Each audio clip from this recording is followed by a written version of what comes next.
ውስጧንም ቢሆን እየሄድኩ በሊቢያን በምንም አድርጌ እገባለሁ። ኡጋንዳ ገባሁ። ተመስገን የኔ ጌታ፣ ተመስገን አምላኬ። አያበሻ በ3 ቀን ኡጋንዳ እንደሚገባ ባቅ ኖሮ 21 ዓመት እድሜን አላቃጥልም ነበር።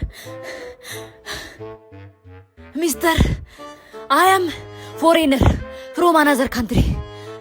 You look Uganda, this country. Please, where am I right now? Is this Uganda?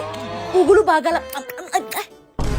ያለኝን እንግሊዘኛ ሚፊኒሽ እንግሊሽ ምንድነው መቀባጠሪው? ያምሻል እንዴ? የናቴ ልጅ ያገሬ ሰው አንተም ተሰደነው ሚቱ ጌዘር ፎሬነር። ኧረ እባክሽ እትዮ ከኮየ ዝቅ ብለሽ ፉሪን ያለሽ 3 days hungry for free። ይሄን አልከጠበሽሽ አንቺ በሀብታም ቤት ዕጣ እየተዝናናሽ ገንዘብ አሰሪው። በጣም ዘመድ ቢኖረኝ ይሰደድ ነበር። ኦይ በሀብታም ቤት የተለያዩ ጌሞችን በ50 ብር ስትጫወቺ ትኬት ታገኛለሽ። በተከታታይ ስትጫወቺ ፖይንት ትሰበስቢያለሽ። በአጠቃላይ ሽልማት 15 ሚሊዮን ብር የተባለውስ? አዎ እውነት ነው። አጠቃላይ ሽልማት 15 ሚሊዮን ብር፣ በየቀኑ ለ100 ሰዎች 500 ሺህ ብር፣ እያንዳንዳቸው 5 ሺህ ብር ሽልማት አለ። እየተዝናናችሁ ገንዘባችሁን መስራት ሀብታም ቤት